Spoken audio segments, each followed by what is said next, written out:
Bienvenidos una vez más a Casting Strategies. Hoy tenemos la suerte de contar en el programa con Esteban Granero. Esteban Granero es futbolista profesional, jugado en el Real Madrid, en el Real Sociedad y en el Español, entre otros muchos clubes. Es CEO de Holocip, una empresa de inteligencia artificial aplicada al fútbol de la que esperamos conocer muchas cosas hoy.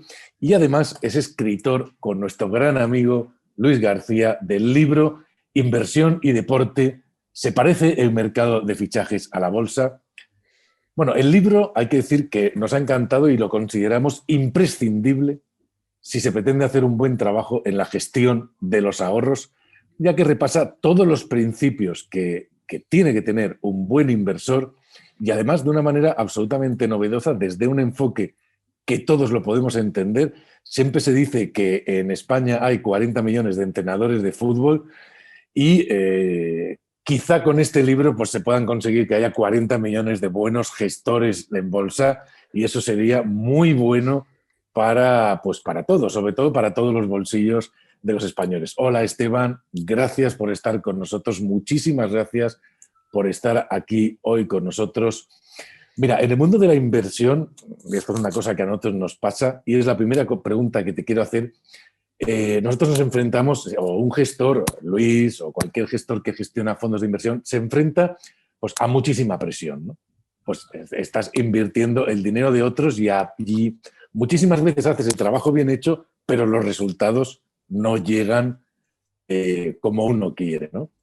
Y esto tiene muchísimo paralelismo con cómo vive un deportista de élite su día a día. ¿Cómo haces tú o cómo has hecho tú y cómo haces tú para gestionar la presión del público y para gestionar la presión de los resultados cuando llegan o cuando no llegan, ¿no?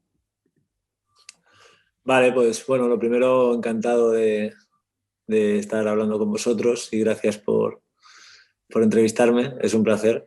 Y respondiendo a la pregunta,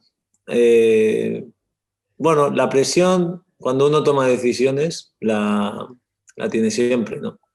Cuando son decisiones que afectan no solamente a uno, sino también a los demás, pues la presión suele crecer. Y la gestión de la presión es algo muy humano, ¿no? Que cada uno, pues, por un lado tiene más madera que otro y por otro lado, pues, también se puede trabajar y entrenar. Para el futbolista, la aleatoriedad del juego, de la pelota, ¿no? De las circunstancias, es muy grande. Además, estás rodeado de compañeros y de rivales. Y bueno, entonces es una responsabilidad de alguna manera compartida. Siempre tienes la excusa de que mi equipo juega mal o que el árbitro se ha equivocado, ¿no? La responsabilidad siempre se puede escurrir. Pero bueno, para manejar la presión, uno lo que hace es... hay técnicas, ¿no? Pero uno lo que hace es intentar concentrarse al máximo en el juego, que es lo mismo que hace cualquiera en cualquier decisión que esté tomando, concentrarse en las circunstancias, en lo que uno puede hacer y tomar las mejores decisiones en base a un conocimiento, ya puede ser técnico, táctico o ya puede ser conocimiento sobre la bolsa o sobre el mercado de fichajes que tiene adquirido. Entonces, lo principal es que esa presión se reduce de forma directamente proporcional a la incertidumbre del resultado de la decisión que estás tomando. Lo que significa que siempre que podamos avanzar en la reducción de esa incertidumbre, pues podemos tomar decisiones bajo menos presión y también, por consecuencia, decisiones con más probabilidad de que tengan un resultado positivo. Entonces, yo creo que más que trabajar, y estoy hablando de mercado de fichajes o del mercado financiero, más que trabajar en cómo reducir esa presión desde un punto de vista interno, debemos trabajar en cómo podemos reducir la incertidumbre para que cuando tomamos una decisión tengamos, digamos, más probabilidades de acertar. Eso indirectamente va a reducir la presión que tenemos al tomar esa decisión.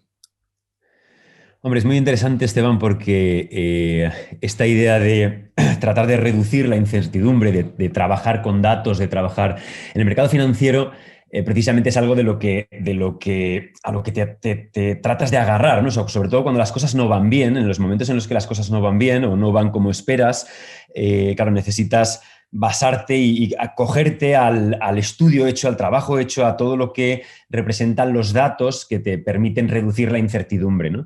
Me parece mucha lógica, o sea, que tiene mucha lógica lo que estás diciendo relacionado con el mundo de la inversión, pero hay una pregunta aquí que, digamos, nace de este mismo comentario que estás haciendo y es, cuando las cosas o sea, tú digamos que estás en la élite has estado en la élite del mundo deportivo, el deporte es algo que supone una gran, como decías, presión, estar ahí arriba es llegar a la gloria, es muy, muy complicado. Tú has estado ahí, pero ¿cómo gestionas los momentos en los que no va bien? Es decir, cuando tú no te sientes bien, cuando no te sientes, cuando el equipo o sea, tú no tienes un buen día o el equipo no tiene un buen día, algo está pasando, algo está fallando, no están saliendo las cosas. Que eso tiene también un paralelismo muy grande con la inversión, puesto que en muchas ocasiones precisamente hay que gestionar cuando las cosas no salen bien. ¿Tienes alguna idea, alguna técnica, alguna guía que tú trabajes de cara a mantener la cabeza en el sitio a lo largo de tu carrera? Bueno, yo creo que es un asunto conceptual. Es decir, ¿qué es hacerlo bien y qué es hacerlo mal? Es decir, si vamos a aplaudir o a abuchear a nosotros mismos en base a cómo nos han salido las cosas y no en base a cómo las hemos hecho, entonces vamos a tener un problema muy grande para lidiar con la presión de todo lo que hagamos. Sin Muy embargo, interesante. si el gestor de bolsa, que está perdiendo un 5%, se puede aplaudir, tiene mucho ganado, porque a lo mejor tendría que estar perdiendo un 7%. Y esa pérdida de un 5% es positiva, ¿no? Entonces, en el fútbol pasa lo mismo, ¿no? O sea, en un mal día, en unas circunstancias malas, tu equipo no está funcionando, te duele el tobillo, el campo está muy mal, el ambiente está muy enrarecido, no te está ayudando el árbitro, está funcionando todo mal, tú todavía puedes dar lo mejor de ti mismo. Y eso realmente va más allá, trasciende el resultado, o debería trascender. Si el resultado toma dominio sobre ti, lo normal es que tú no llegues a tu máximo nivel, ¿no? Y eso yo creo que funciona, bueno, es muy transversal, funciona en el mercado bursátil o lo que sea, y en el deporte y en cualquier circunstancia de la vida. Súper, súper interesante. Me encanta porque veo que tienes una mente súper matemática, ¿no? Muy estructurada. Fíjate, has hablado de la incertidumbre, me ha recordado mucho al principio de incertidumbre ¿no? Que hay que aceptar que podemos conocer una cosa o podemos conocer otra, pero no podemos conocerlo todo. Y Bueno, es que cuando... tú estoy convencido que tú lo sabes porque te dedicas también a ello, pero hay una visión muy equivocada de lo que es la inteligencia artificial como predictora de sucesos, ¿no?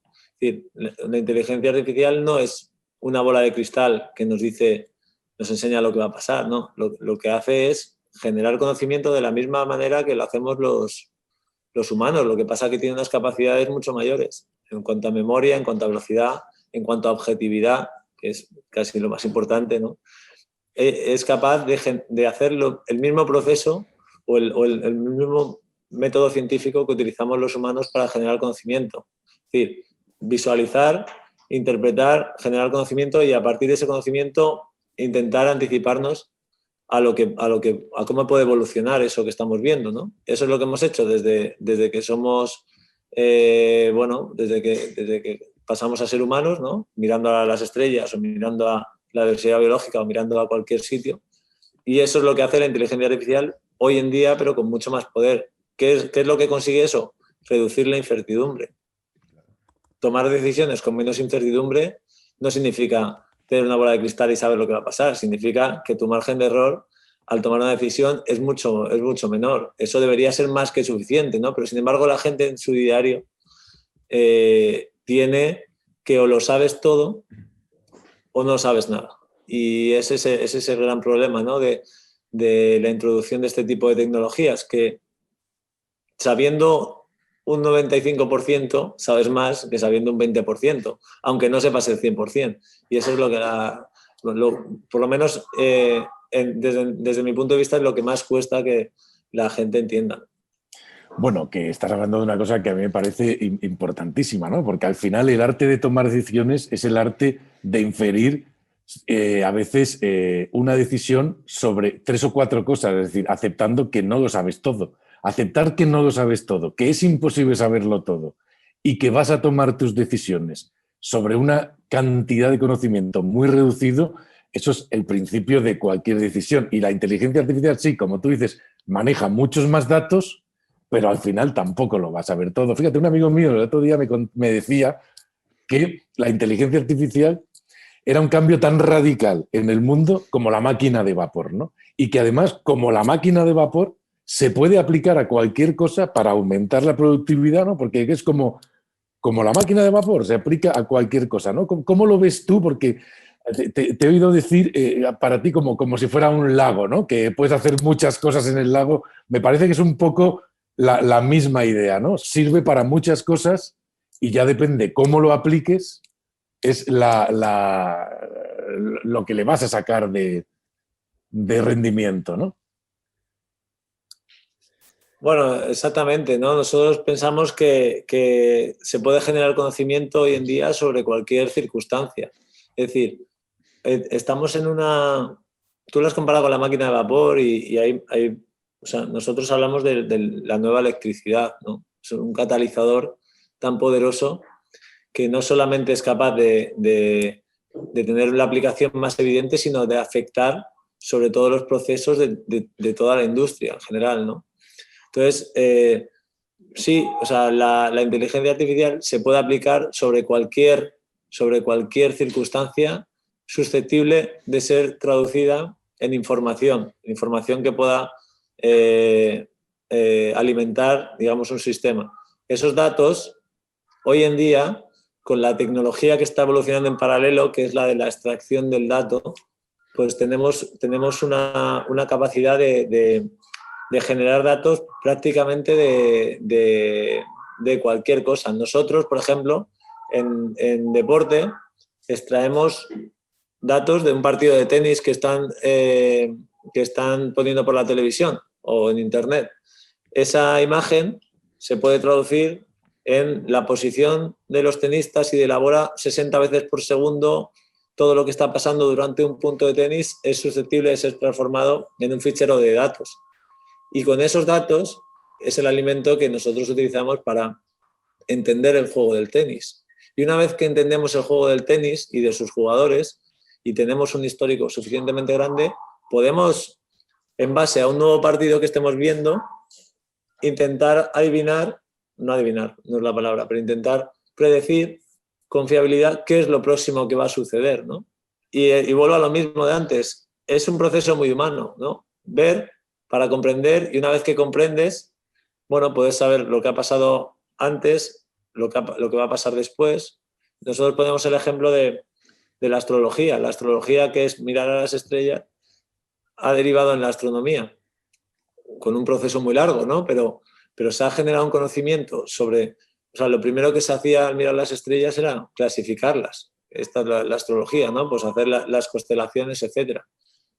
Pero bueno, con técnicas, con científicos, con mucho tiempo, pues se ha ido extrayendo conocimientos sobre lo que realmente es eso y cómo funciona, las leyes que trascienden eso que estamos viendo ahí arriba. Y eso nos ha permitido saber lo que ha pasado hace 13.800 millones de años y lo que va a pasar dentro de otros tantos. Entonces, ese proceso es lo mismo que hemos hecho nosotros en millones de años, en miles de años con nuestras técnicas, es lo mismo que puede hacer la inteligencia artificial siempre que tenga acceso a la información. Entonces, la automatización de ese método científico es tan poderoso que estamos ante una tecnología que es pues, extremadamente y va a ser extremadamente fundamental para el mercado de fichajes, para la bolsa y casi para cualquier cosa. Es muy, bueno, me encanta porque te has metido, Esteban, en el tema de inteligencia artificial, que a mí y a Lorenzo es algo que nos apasiona, ¿no? O sea, que es una maravilla. De hecho, por lo que estás comentando, es súper interesante ver la evolución de la inteligencia artificial y cómo, porque ahora estás trabajando, claro, hay una pregunta que tiene que ver, que te quiero hacer ahora, pero quería poner un poco o sea, en precedentes un poco, que precisamente el otro día tuvimos la suerte de entrevistar a Brett Whitman, que es el jefe de research de ARK Invest, que es un poco como los nuevos gurús del mercado financiero, ¿no? Rentabilidades astronómicas, y ellos invierten básicamente en todo lo que tiene que ver con inversión disruptiva, en innovación disruptiva, ¿no? Y precisamente hablaba de una de las 5 plataformas en las que los historiadores echarán el tiempo atrás y dirán esto cambió el mundo, ¿no? Un poco lo que estaba comentando Lorenzo y lo que has comentado tú también, pues él hacía referencia a este mismo concepto, ¿no? De que la inteligencia artificial será uno de ellos, ¿no? Es muy interesante además ver cómo la evolución de la inteligencia artificial permite, y aquí está la relación quizás con lo que tú haces, que quiero que nos expliques un poco a través de la inteligencia artificial, pero esa idea de que antes quizás costaba más trabajar con datos no estacionarios, ahora está mucho más avanzado esto y el mercado financiero, digamos, trabaja con datos no estacionarios. Nosotros trabajamos mucho el tema de inteligencia artificial a través o sea, para el mercado financiero, y tengo la curiosidad de ver una de las frases que dices tú en tu libro, que es en el libro de inversión y deporte, es que la tecnología actual se puede predecir el rendimiento futuro y el valor económico de cualquier jugador. ¿Cómo llevas esa parte técnica científica a resolver esta frase, ¿no? Y decir, no, el rendimiento futuro y el valor económico de un jugador. Danos alguna pista de lo que hacéis en este segmento. Bueno, en cuanto al rendimiento de los jugadores, desde un punto de vista meramente conceptual, nosotros hemos entendido que cuando un director deportivo de un club está interesado en un jugador o quiere fichar a un jugador, lo que se está preguntando no es lo mismo que le están ofreciendo o que se le estaba ofreciendo desde el punto de vista de los datos, ¿no? Es decir, no se está preguntando cuál ha sido el rendimiento de ese jugador. Es decir, tú puedes ver un vídeo de cómo ha jugado ese jugador en su club de origen y hacerte una idea. Y tú puedes ver los datos de ese jugador en su club de origen. Pero realmente lo que se está preguntando el director deportivo es, si yo ficho a este jugador, ¿cuál es el rendimiento que me va a dar en mi equipo? Porque es muy diferente. De la misma forma, tú puedes estar comparando a 2 jugadores que te interesan y esos 2 jugadores han tenido un rendimiento muy parecido. Por simplificarlo, vamos a decir que los 2 han metido 10 goles. Entonces, tú estás viendo 2 informes donde esos 2 jugadores han metido 10 goles. Y puedes pensar que los 2 tienen la misma capacidad goleadora, pero claro, un jugador los ha metido en la segunda división croata y el otro los ha metido en el Bayern de Múnich. ¿Significa eso que si tú los fichas para el español van a meter los 2 10 goles en el español? Para nada, ¿no? Entonces, la contextualización es clave a la hora de responder a la pregunta que realmente están haciéndonos los clubs. Entonces, no hay contextualización sin inteligencia artificial y no hay una solución a esa pregunta sin la contextualización. Por tanto, nosotros hemos identificado que esa tecnología, que no es sencilla, porque el rendimiento tampoco es estacionario, es decir, nosotros claro, los modelos se van actualizando cada semana, ¿no? Pero claro, esa tecnología realmente sí responde a la pregunta que se están haciendo los directores deportivos. Y con el valor de mercado pasa exactamente lo mismo. ¿Qué pasa? Que un contexto nuevo supone un nuevo club, un nuevo país, a lo mejor, un nuevo entrenador, unos nuevos compañeros, unos nuevos rivales. Todo esto tiene una afectación muy grande en el rendimiento de un jugador. Si yo a mi cliente, mi club, lo que le estoy diciendo es lo que ha hecho ese jugador el año pasado en un contexto donde no va a ser el que va a tener el año que viene, lo que le estoy diciendo es, mira, esto es lo que ha hecho, hazte una idea tú en tu cabeza de lo que va a hacer. Me parece insuficiente, ¿no? Yo creo que la tecnología hoy en día permite ofrecer esa información de forma muy fiable. Nosotros hemos identificado que el error es más del doble si supones que lo que ha pasado es lo mismo que lo que va a pasar. más del doble en la media de toda la base de datos que tenemos. O sea, imagínate, ¿no? Es un salto muy Claro. grande. Claro. Y sabes que me recuerda muchísimo a la historia esta de Moneyball. No sé si has visto la película de Brad Pitt y aquella historia del fútbol americano, del béisbol, y cómo empezaron a usar la estadística para contratar jugadores, y además contrataban a jugadores que eran vistos muy mal por los directores deportivos tradicionales, no estaban bien vistos, pero no, es que este jugador, la estadística me dice que va a hacer tantos bateos y va a hacer tantos no sé qué, y con eso me vale. ¿Tú conoces esa historia? Porque es que es absolutamente cómo aplicaron la estadística al béisbol y ganaron creo que ganaron la liga y todo. Sí, conozco la historia. Hay un salto más allá. Es decir, lo que aparece en la historia es que se utilizan datos para identificar jugadores que están siendo infravalorados o jugadores que están siendo sobrevalorados en el mercado. Esto es algo muy importante, ¿no? Ahora, en esa película lo que se infiere es que el director deportivo, Brad Pitt, suponía que los jugadores que estaban haciendo las estadísticas que ellos estaban viendo iban a hacer las mismas estadísticas en su equipo. Esto no es así, ¿no? Es decir, ¿qué pasa? Que en el béisbol es un deporte, digamos, mucho más, o sea, donde la contextualización afecta mucho menos. Al final son procesos, digamos, muy individuales. El bateo, por ejemplo, ¿no? No es como un fútbol, o sea, como un deporte de la dimensión de relación y de incertidumbre que tiene el fútbol, ¿no?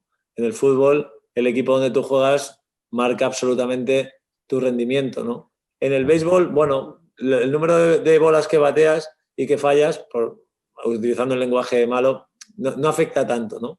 Por tanto, sí que es verdad que ellos dieron un salto a la hora de utilizar la información para identificar jugadores infravalorados y sobrevalorados. No contextualizaban, pero bien está dicho que el béisbol es un deporte donde la contextualización no aporta tanto. El fútbol, sin embargo, es fundamental y ha dicho que el error se duplica si no contextualizas. Con lo cual, con esa idea unido además, o sea, al fútbol y a la inteligencia artificial, pues vas cada vez un poco más lejos en ese camino, ¿no? En ese camino de aplicación de los datos y utilización de los datos y de la realidad que está sucediendo y ir quitando, digamos, los sesgos cognitivos, ¿no? de la toma de decisiones. Bueno, nosotros lo que hacemos son herramientas colaborativas con el humano y con la intuición humana, porque nos parece importante. Pensamos que la tecnología y el experto funcionando juntos son más fuertes que cualquiera de los dos por separado, y colaborativa con otras herramientas. Nosotros no ofrecemos herramientas de vídeo. Yo sí soy un director deportivo y estoy buscando un jugador, quiero verlo, aunque sea en otro contexto, pero quiero verlo. Ahora, si yo voy a ver sus estadísticas o yo quiero utilizar datos para hacerme una idea mayor y más global, no quiero saber lo que ha hecho, quiero saber lo que va a hacer, si lo ficho.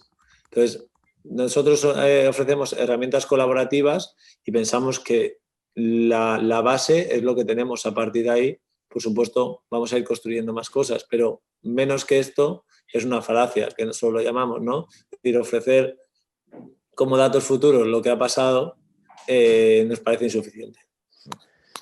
Bueno, la verdad que es muy interesante esto que planteas, porque mira, desde el punto de vista de inversión, precisamente nosotros nos topamos con esa misma circunstancia, ¿no? Donde es verdad que un backtest un poco lo podríamos llevar a ese campo, ¿no? Desde el punto de vista de la inversión. Quizás un backtest, un estudio de backtest no determina lo que va a hacer, digamos, en forward, hacia adelante, ¿no? Sino hacia atrás. Lo que ha pasado no necesariamente va a pasar porque el contexto precisamente es diferente. Y una de las cosas que la inteligencia artificial nos ha ayudado mucho precisamente es a esa inferencia además es que es una pasada, porque el cómo trabaja esta idea de contextualizar el futuro. En el caso de la inversión, nosotros lo que hicimos es, por un lado, trabajar con, digamos, preselección de activos y de acciones en función de lo que el humano aporta, es decir, de esa idea colaborativa. La parte humana es importante en nuestro punto de vista en cuanto a la selección de universos con los que trabajar. Y segundo, donde contextualiza es en la creación de los portfolios. Una de las cosas que a nosotros nos ha ayudado muchísimo la inteligencia artificial precisamente es a contextualizar, porque es un poco lo que comentabas del equipo, ¿no? Una acción o un jugador por sí solo no es suficiente, puesto que tiene un equipo detrás y el equipo va a determinar digamos, el rendimiento del jugador y el jugador va a determinar, digamos, va a influir en el rendimiento del equipo, ¿no? Entonces, esa idea de contextualizar este segmento, ¿no? Esta idea, pues va mucho en esta misma línea. De hecho, hay una frase que dijo Ray Dalio, ¿no? Uno de los grandes inversores de la historia, ¿no? En la que habla de utilizar las computadoras para la inversión, ¿no? Pero muy importante, las personas adecuadas. Es decir, una cosa no quita la otra. En vuestro caso, a nivel del trabajo que vosotros hacéis, las personas... ¿En qué lado están? ¿Personas te refieres a clientes? ¿Trabajo que vosotros hacéis interno en la empresa para gestionar los datos con humanos dentro de la empresa y ofrecer el dato al cliente? ¿O la propia, digamos, expertise del cliente en combinación con vuestro trabajo? A ver, el papel del humano, lo he dicho antes, es fundamental. No del humano a secas, sino del humano experto. Es fundamental. Nosotros no queremos que el humano valide algo que ha hecho una máquina. Lo que queremos nosotros es que la máquina valide algo que ha hecho un humano. Es decir, nosotros ponemos al experto en primer lugar. Y es el experto el que, por ejemplo, nos va a decir, por ejemplo, en el caso del tenis, o podría ser en el caso del fútbol, si nosotros quisiéramos predecir, por ejemplo, durante el partido cuál de los dos equipos tiene más probabilidades de marcar gol, que es algo que hacemos, ¿no? Nosotros, lo primero que tenemos que saber para resolver este problema es, con todos los datos que nosotros tenemos que decirle a la herramienta dónde tiene que mirar. Es decir, y eso lo tiene que hacer un experto. Decir, ¿dónde piensas tú como experto que están las ventajas y las desventajas dentro de un partido de fútbol? Es decir, ¿qué cosas que tú estás viendo que se puedan traducir en variables basadas en datos tienen influencia, o crees tú que tienen influencia en la probabilidad de un gol de un equipo o de otro? Y el experto te puede decir, pues mira, yo pienso que el control del espacio es muy importante. Es decir, que el equipo que controle más espacio dentro de un campo es importante. Y te puede decir también, yo pienso que el centro de gravedad del equipo, cuanto más alto esté, debería ser sinónimo de dominio y, por tanto, debería afectar a la probabilidad de un gol o de otro. Y el ratio de pases, cuánto tiempo pasa entre un pase y otro, creo que es importante. Entonces, se definen un montón de variables. Esas variables se incorporan a un modelo y el modelo se alimenta con datos en bruto, filtrados con esas variables. Es decir, el modelo ya tiene las variables definidas por los expertos. Ahora, ponle el modelo a ver 1000 partidos fijándose en esas variables y relacionándolas con el gol. Y el modelo te dirá cuál es realmente la probabilidad, o sea, cuál es realmente la relación de esas variables entre sí y con el gol. Y de esa manera validará la hipótesis del experto. Correcto. O viceversa, ¿no? Es decir, ¿qué pasa? Que a lo mejor hay algunas variables de las que ha seleccionado el experto que no son relevantes. El algoritmo te lo va a decir, te las va a eliminar. Correcto. A lo mejor hay algunas variables que son redundantes entre ellas, es decir, que dos variables están diciendo lo mismo. El algoritmo te lo va a eliminar. Lo que no puedes hacer es decirle al algoritmo que aprenda sin decirle dónde tiene que mirar, ¿no? Porque hay tanto donde mirar. Es decir, Claro. en una partida de ajedrez que son reglas muy fijas, muy marcadas y muy claras, puedes alimentar con partidas a un algoritmo para que aprenda a jugar, ¿no? pero en un partido de fútbol necesitas al experto primero, pero lo necesitas primero. Y luego es el algoritmo el que valida, una vez tenga suficientes datos, al experto. Al experto, de esa manera, ¿no? Entonces, por nosotros el papel del humano es fundamental y lo ponemos en primer lugar. Estoy totalmente de acuerdo contigo porque nosotros cuando trabajamos también en la programación de inteligencia artificial, siempre, o sea, yo siempre digo que el agente de inteligencia artificial es como un cerebro, como un hijo, ¿no? Ahora que tengo que educar a hacer algo y a ser el mejor en algo. Él tiene un cerebro 20.000 veces más grande que yo y más capaz, ¿no? Pero si no le educo bien por alguien que sepa, no lo podré convertir en el mejor entrenador o o fichador de jugadores, o me da igual, en el mejor inversor de bolsa o en el mejor gestor de cualquier otra cosa, de una flota de camiones, ¿no? Entonces estoy totalmente de acuerdo contigo y quiero ir más allá, porque después viene la utilización de esta máquina, ¿no? Y por alguien que también puede ser un experto. ¿Tú crees que luego, finalmente, aunque esta máquina nos pueda ayudar y nos va a ayudar, existe algo como el arte de fichar que va a poner, digamos, una guinda final o no a eso? O el arte de invertir o el arte de hacer algo que ya tiene que ver con algo que no sé qué es el olfato, que es algo así. O, evidentemente, yo estoy convencido de que la inteligencia artificial va a hacer que cualquiera mediocre sea muy bueno, pero de ese muy bueno a ese súper excelente, ¿podría haber algo como el arte de hacer algo? Bueno, dentro del proceso, hablando de bolsa, yo creo que es muy similar al mercado de fichajes en fútbol. Y dentro de ese proceso hay muchos pasos, ¿no? Y dentro de esos pasos el humano está presente en la mayoría. Es decir, es como... y entonces, siempre que el humano está presente, siempre hay un arte, ¿no? Una intuición, una experiencia, llámalo como quieras, ¿no? Unas capacidades.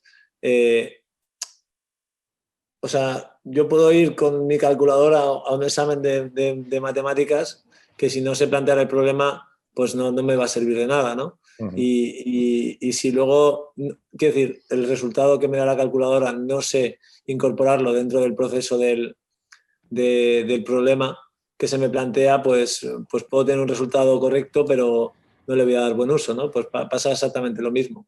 Dentro del proceso, por ejemplo, quiero decir, yo te puedo decir, imagínate, yo te puedo decir como herramienta de inteligencia artificial, si tú tienes una referencia de un jugador, por ejemplo, a mí me gustaba mucho Xabi Alonso en el Madrid en 2015, me parece que jugaba muy bien. Y yo que soy el director deportivo del Alavés, quiero un jugador que me haga un rendimiento similar a eso que yo tengo como referencia. Entonces, yo como herramienta lo que te puedo decir es, voy a coger toda la base de datos, voy a trasladarla o sea, es decir, no voy a coger la base de datos y voy a comparar el rendimiento ese de Xabi Alonso con la base de datos para decirte cuáles de los jugadores hoy en día se parecen más. No, yo voy a trasladarla a tu equipo, al Alavés, voy a hacer como si todos los jugadores jugaran de Xabi Alonso en el Alavés y una vez hagas esa predicción lo que te voy a decir es cuál es el que más se parece y te lo voy a ordenar. De manera que tú sepas que el jugador que te está apareciendo o el listado de jugadores que te está apareciendo son los que si tú ficharas, el año que viene en tu equipo darían el rendimiento más parecido al que dio Xabi Alonso en 2013. Entonces, ese proceso es lo que la inteligencia artificial te resuelve. Ahora, que tú necesites un Xabi Alonso o que necesites un Busquets, que son dos jugadores conceptualmente diferentes, no te lo está resolviendo la herramienta ahora mismo. Eso es algo que forma parte del arte del humano. De lo que tú necesitas. Que está antes. Y luego, que tú como entrenador o como director deportivo seas capaz de, una vez tienes el jugador, sacarle el máximo partido posible, ayudarle y demás, forma parte de algo que ninguna herramienta te puede ayudar. Entonces, las herramientas son parte del proceso. Cuanto más desarrolladas sean y mejor tecnología tengan, pues te ayudarán más, pero siguen siendo parte del proceso y nada más.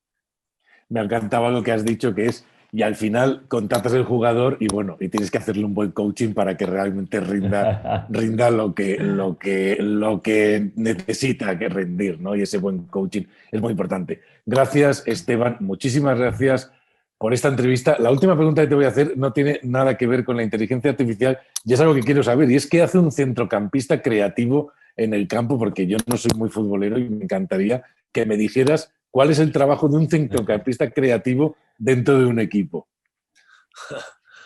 Pues, bueno, los centrocampistas, y me pongo, yo por ejemplo, yo soy creativo muy pocas veces.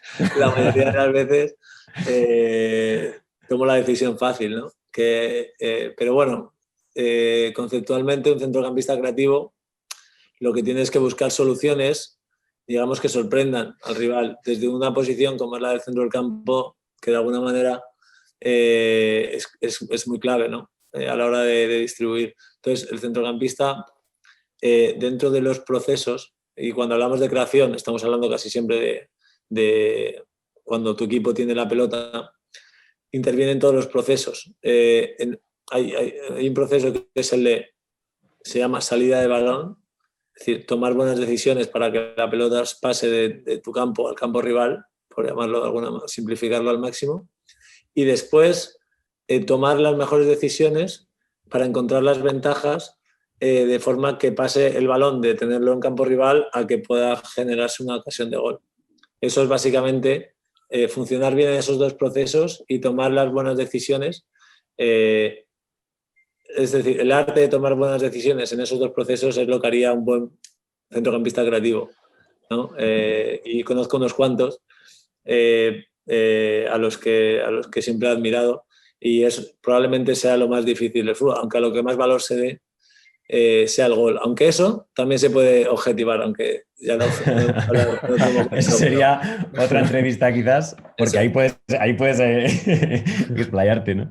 Bueno, pues fíjate, te voy a decir que el arte de tomar decisiones que has dicho tú es un arte de los más difíciles que hay y en el que todos estamos inmersos como empresarios, como inversores, como jugadores. A mí tengo que decir que sí me ha sorprendido la mente matemática que tienes, eso me ha sorprendido mucho y me ha encantado y te tengo que dar las gracias por esta entrevista. Muchísimas gracias. Iván, ¿tú quieres añadir algo?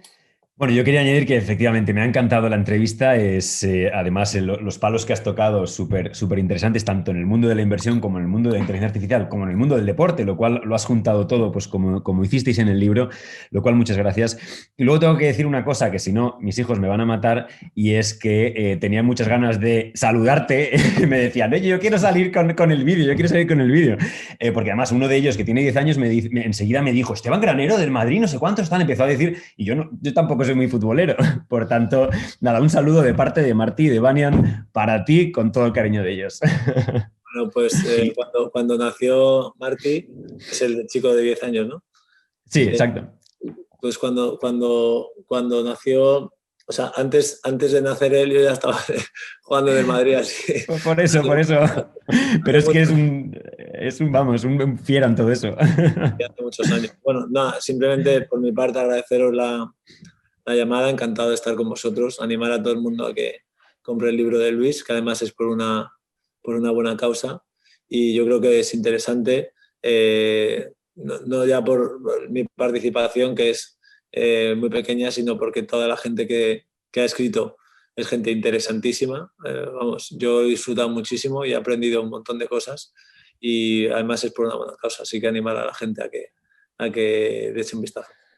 Suscribimos lo dicho. De acuerdo, el libro Inversión y Deporte, animar a todo el mundo a que lo compre. La verdad es que tú ves el elenco de la gente que escribe y te quedas sorprendido de la cantidad de talento que hay, ¿no? Escribiendo ese libro que Luis ha sido capaz de juntar. A mí me ha quedado algo en el tintero y es, Iván, hacer un día de estos, tenemos que hacer una tertulia con más gente sobre el arte de tomar decisiones. Y te invitaremos, Esteban, porque creo que es una de las claves de muchísimas cosas y tiene muchísima miga para desgranar. Te inventaremos, si te apetece, a eso y veremos cómo la inteligencia artificial nos puede ayudar a ese arte de tomar decisiones en un montón de de cosas y de aspectos de la vida, porque eso al final es absolutamente transversal, ¿no? Lo ocupa todo. Muchísimas gracias por esta entrevista. No os olvidéis suscribiros al canal, espero que os haya gustado este Casting Strategies, nos vemos en próximos programas y compartir el vídeo si os ha gustado. Y comprar el libro de Luis García, Inversión y Deporte. Nos vemos en el próximo vídeo.